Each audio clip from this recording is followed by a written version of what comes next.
Good morning students. Last time we completed about the biotechnological applications in agriculture. Today we are going to discuss again biotechnological applications in medicine field.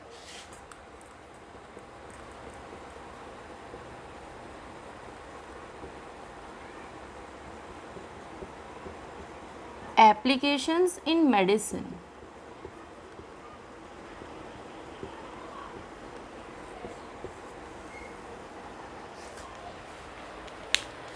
So here human beings are using biotechnological methods in treatment and in diagnosis of various diseases. See, if I am talking about diagnosis, means to identify certain genetic disorders, we are using PCR. We have already talked about PCR, that is polymerase chain reaction. It is a technique in which small amount of DNA fragment is amplified into multiple copies. So with the help of this, there is diagnosis of various genetic disorders.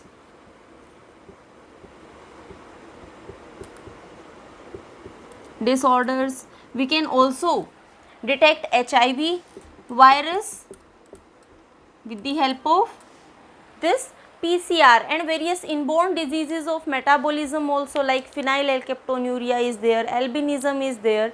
So this is how this PCR is involved in diagnosis purpose, that is again a part of biotechnology. Now the most important is pharmaceutical agents. With the help of this biotechnology, recombinant DNA technology, lots of pharmaceutical agents, they have been produced using microorganisms.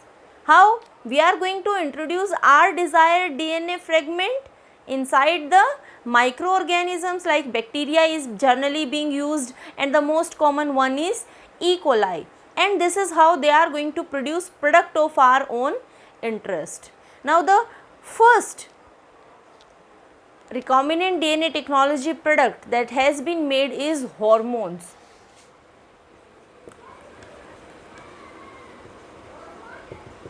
And the most common hormones which are generally produced by this method is insulin and human growth hormone.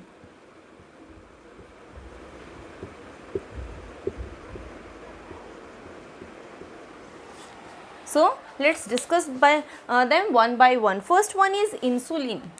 We know about insulin.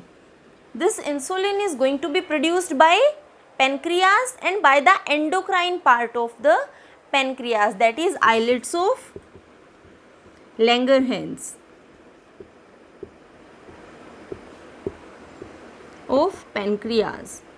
So researchers basically find out that the individuals who are suffering from diabetes mellitus, they are having some problem in this region of pancreas, and because of which there is less secretion of insulin. And what insulin is generally doing? Insulin is reducing our blood glucose level, and it is responsible for the conversion of these glucose into glycogen that is being stored in liver. So when proper amount of insulin is being secreted, blood glucose level remains normal. But when, because of any of the problem in this islets of Langerhans, there is deficiency of insulin, then this glucose is not going to be converted into glycogen. On the second situation can be that this glucose, insulin is not able to activate the cells for more and more uptake of glucose. That can be the second reason, so that glucose uptake is not done by cells and the level of blood glucose is going to be increased. Now to treat individuals who are suffering from this insulin deficiency, who are suffering from diabetes because of insulin deficiency, insulin is being injected into their body at specific intervals. In very starting, the insulin was extracted out from the dog pancreas, but later on scientists, they extracted out the pancreas of slaughtered pigs and cattle, and from them insulin is being taken out. But if we see the insulin that is extracted out from pig and cattle, they show some of the dissimilarities with human insulin. If we see pig, then there is one amino acid that is changed if we are comparing with the insulin of human beings, and in cattle there are 3 amino acids that are different, and many of the time they are, when we are introducing their insulin in human body, they are responsible for various allergies also. So this is how, and that is not sufficient also. This much amount that we have extracted from the slaughtered animals is not sufficient to treat the individuals who are suffering from insulin. So the method that is used nowadays is again recombinant DNA technology, and with the help of recombinant DNA technology we are producing human insulin in microorganisms, and that has increased the level of production. So this is how insulin is being produced. If we talk about insulin, then this insulin is having 51 amino acids, total 51 amino acids are there, and a functional insulin is having 2 chains of amino acids, A and B chain. A chain is having 21 amino acids and B chain is having 30 amino acids. Now when we are synthesizing this insulin is being synthesized in form of proinsulin. Simply means in inactivated form. This is the precursor. Along with these 2 chains, one extra chain, C chain, is also attached. So to convert this proinsulin into insulin, this C chain is going to be removed, and then later on it is going to be converted into functional insulin. So this is how insulin is being produced. Now let's see how we have used the recombinant DNA technology to produce this insulin.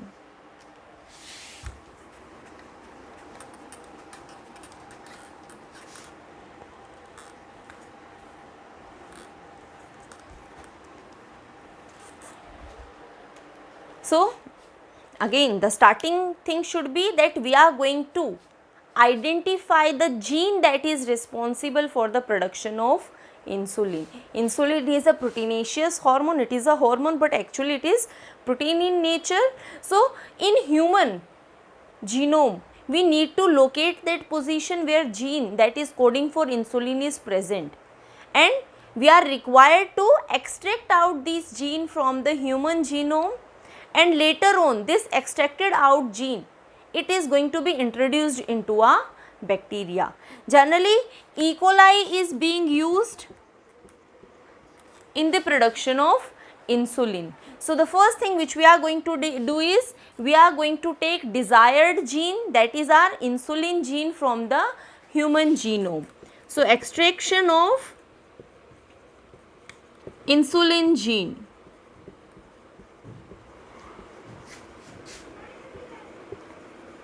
From human genome. This will be our first step.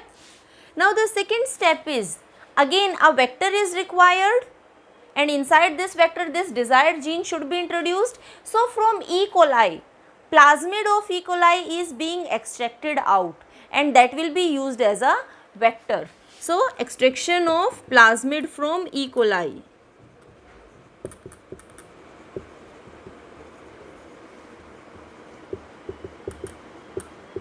That is the second step. Now third step is we have taken out the plasmid. Now we are required to cut this plasmid at specific site with specific enzymes. We are generally using restriction enzymes so that we can insert our DNA fragment. So with the help of specific enzymes,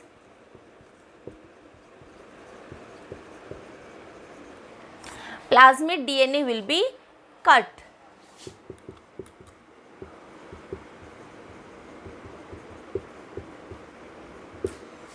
Or you can say plasmid will be opened at one end. Now our desired, again with the help of specific genes, like here we are using DNA ligases. So with the help of DNA ligase, say this is the opened plasmid, and with the help of DNA ligase we are going to insert our desired gene. So again with help of ligases insulin gene will be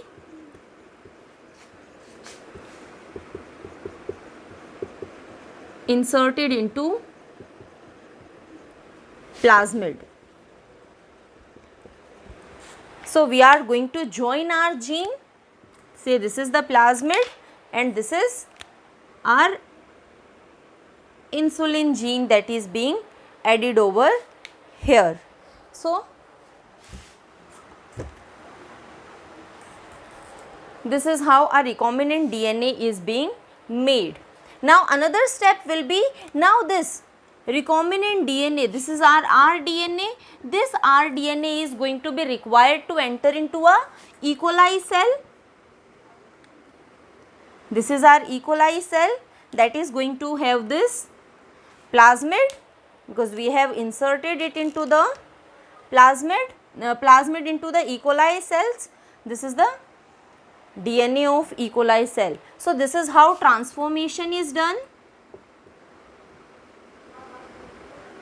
And these E. coli cells, they are now going to grow into a artificial medium and they will continuously divide, and they are having this insulin gene. So they are going to produce more and more insulin, and from here this insulin will be extracted out, it is purified and it will be supplied to market for use. So this is how recombinant DNA technology is being used in the production of insulin. This technique was being used by, in starting it was used by a company Genentech in 1978, but later on it was purchased by a American company, that is Eli Lilly, in 1982. And this company introduced first genetically engineered human insulin by the name of Humulin. In market it came by the name of Humulin, and now it is being used widely to treat many of the diabetic patients. So this is about insulin. The second hormone is human growth hormone.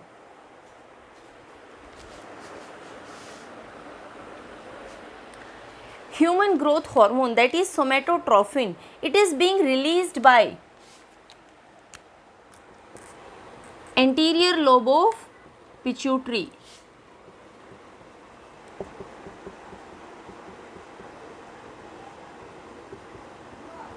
And because of deficiency of this human growth hormone, individuals suffer from dwarfism. So the human growth hormone that is being genetically synthesized because of the recombinant DNA technology, this is used to treat this condition, that is dwarfism. There is bovine growth hormone also. This bovine growth hormone is also produced in E. coli, genetically engineered E. coli, and they are, with the help of injections, they are introduced into the cattles,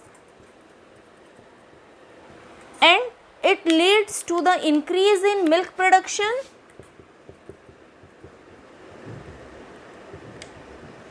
and also beef production.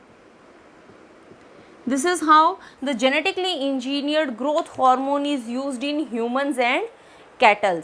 In this human growth hormone, that is also responsible for, you can say, healing of wounds or injuries also. Along with growth, maintenance of growth, it is helping in treatment of injuries and wound also. So these were the hormones that are being genetically engineered. Now there are some of the other compounds also, like we are having steroids. Steroids are also genetically engineered with the help of various microorganisms. If we talk about steroids, these are having a complex structure and these are crystallizable lipids. Lipids which can easily be crystallized and of high molecular weight. So these are going to be complex crystallizable lipids with high molecular weight.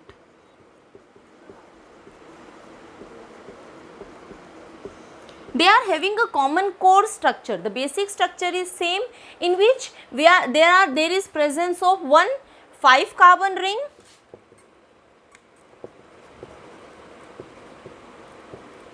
and 3 6 carbon rings. This structure is going to be same. Other functional groups are going to be additional. Now, there were some scientists, they find out that there is a fungus, that is Rhizopus stolonifer.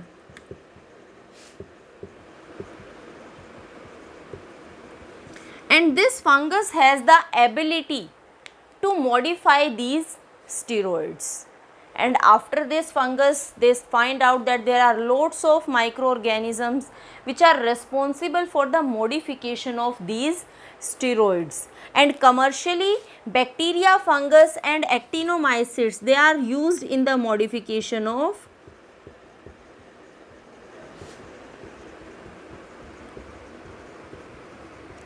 commercially used in the modifications of steroids. Actually, what property they are having? They are having hydroxylation ability, means at these rings they are having the ability to add hydroxyl group. So this is how they are going to modify the steroids. Even this hydroxylation ability is there, and some of the microorganisms, they are also having the ability to remove these hydroxyl group, and there will be dehydration. So hydroxyl reaction will be produced by some microorganisms and dehydration reactions are produced by some microorganism. So this is how they are going to modify these steroids. If we talk about these steroids, then steroids are going to be present in plants and animal cells both, and they are playing very important role in plants and animal cells. Like if we talk about the most common steroid, that is cholesterol. It is the precursor of all the steroids, and we know that cholesterol is very much important. So in our body there are lots of functions that are performed by steroids. So there is requirement of these genetically engineered steroids in which microorganisms are being used. Say if we talk about few of the examples, then male and female sex hormones, they are going to be the steroid hormones.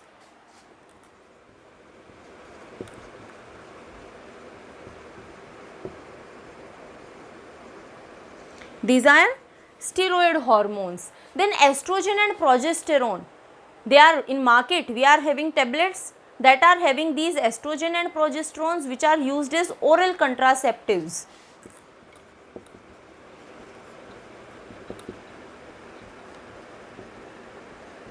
They are used as oral contraceptives. Other some of the functions of these steroids are they regulate metabolism. In animals, there is regulation of metabolism, and these are also responsible for the suppression of immune response in autoimmune disorders. There is suppression of immune response in autoimmune disorders. So that's how the steroids are going to be very much important. Now, other than steroids, the other products, the pharmaceutical agents which are generally used, these are antisense nucleic acids in which we can use DNA and RNA. There are various recombinant proteins that are being used.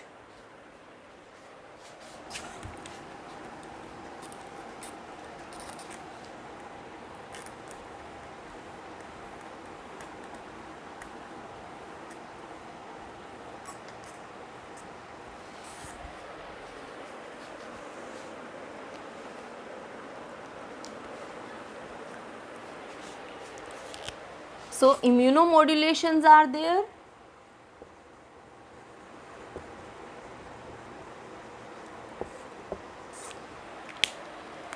In which antisense nucleic acid is produced, and there is genetically engineered proteins.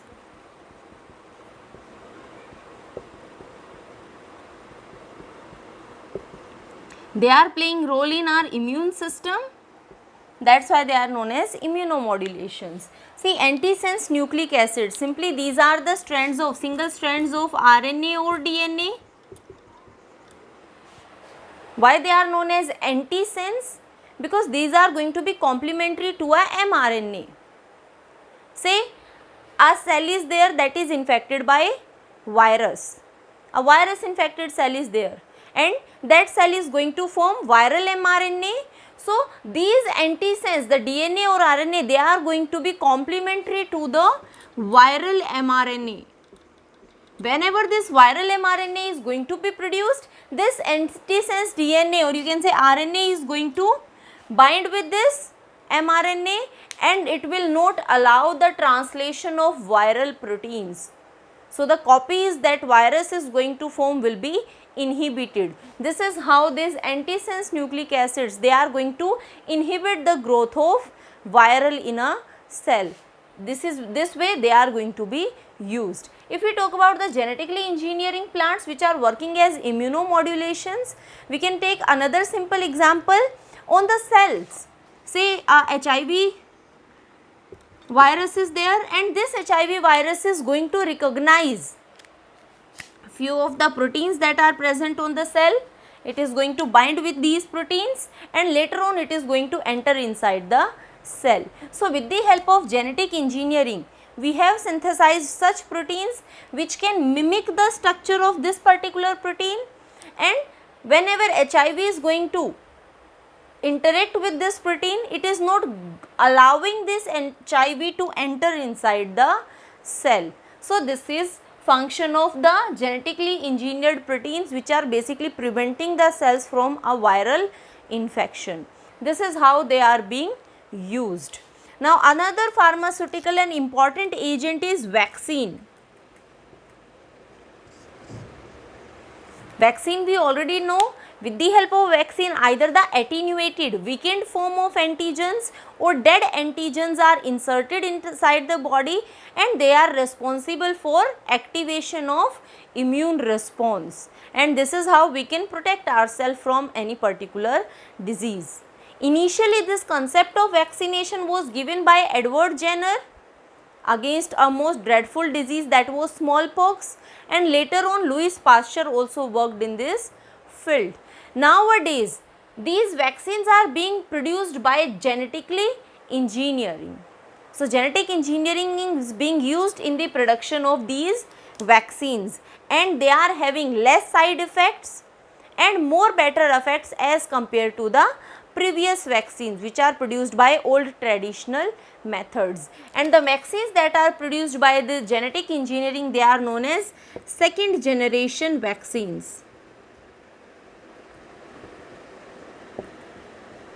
And now completely synthesized vaccines are also coming. Those are third generation vaccines.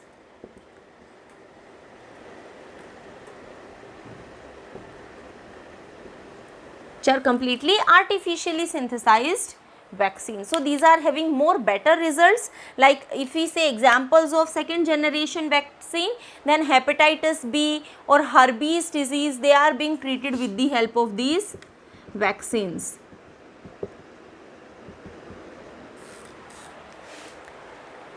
So, this is about vaccines, and another therapeutical agent is interferons.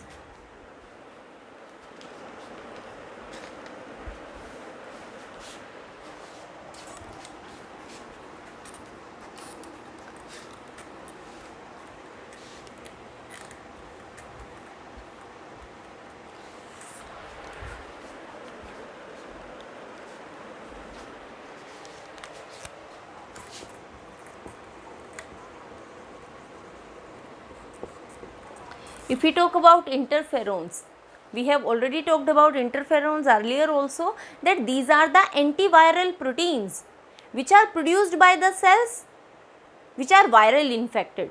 So, whenever a viral infection is going to occur in a cell, the viral infected cell is going to produce antiviral proteins. These are interferons. These antiviral proteins, they are going to be spreaded in the surrounding cells, and they are going to protect these cells, or they are going to make these cells immune to the viral infection.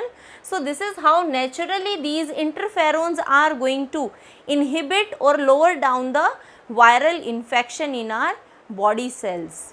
There are lots of different types of interferons like alpha, beta, gamma, depending upon which type of cells are being infected by the virus. Say if we talk about interferon alpha,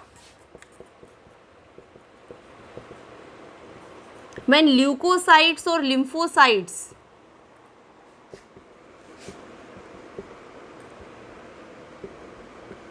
they are being affected by any viral infection, then the interferon that are being produced are INF, it's IFN alpha, and beta and gamma are there.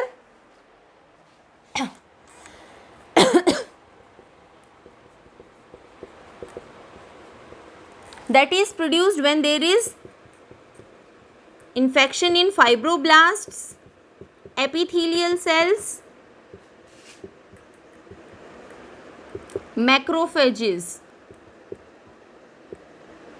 They are going to produce IFN beta. IFN gamma is being produced when there is infection in T lymphocytes. So this is how the interferons are being produced. Now these interferons have been produced genetically also, by genetic engineering also, to treat various viral infections, even also used against cancer producing. These are going to inhibit the cells to acquire cancer. So against cancerous cells and viral infected cells, the genetically engineered interferons are used. And another one is monoclonal antibodies.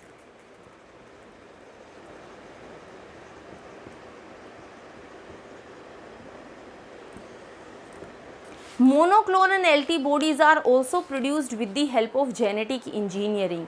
What do we understand by monoclonal antibodies? These antibodies are specific, very much specific. These are the cells which are going to produce only one single type of antibodies that are specific to only one single antigen at a vast level.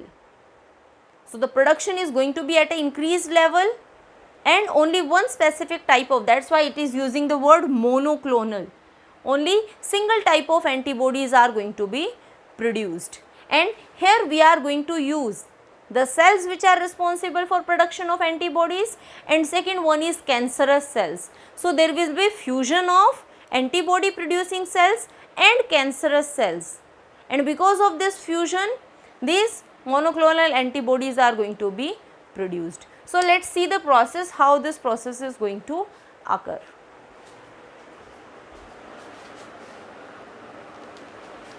So the steps of producing monoclonal antibodies is, first of all we are taking a rat or a mice, and that will be injected with a specific antigen. So rat will be injected with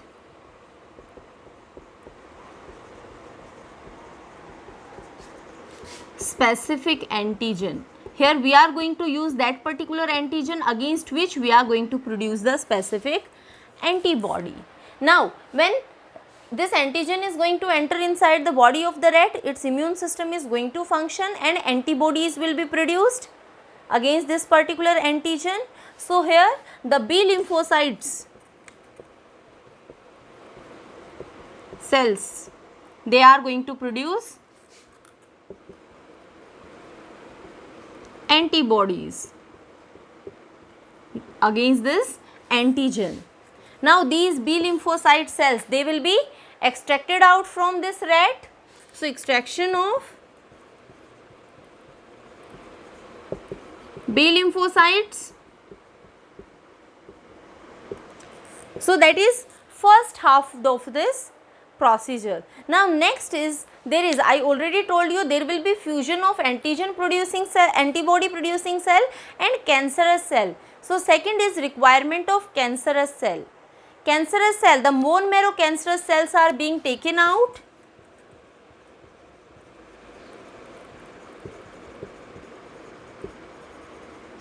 called myeloma cells. So these myeloma cells will be taken out. And what property these myeloma cells are having? These myeloma cells are not able to synthesize their own nutrients.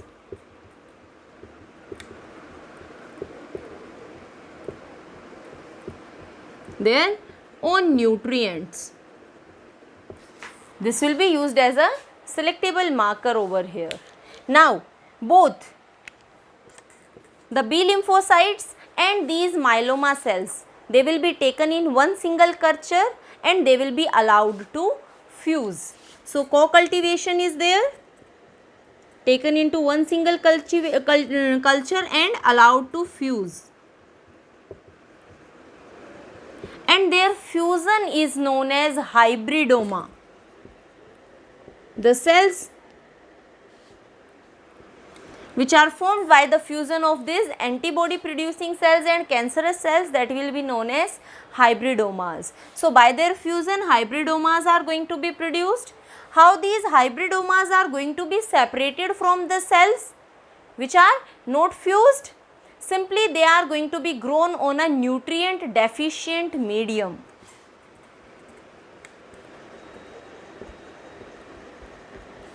Nutrient deficient medium.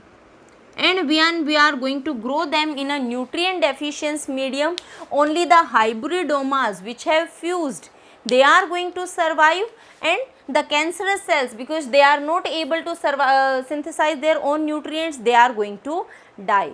So this is how we can separate them out. They will be grown on another media, then antibodies will be extracted out from them. The quality of antibodies will be checked, whether they are specific for a particular antigen or not, and when it is confirmed that they are specific for a particular antigen, then they are going to be cultured at a large level and they are used for the treatment of particular disease. This is how these monoclonal antibodies are produced. So that's all for today. In our next class, we will discuss about gene therapy.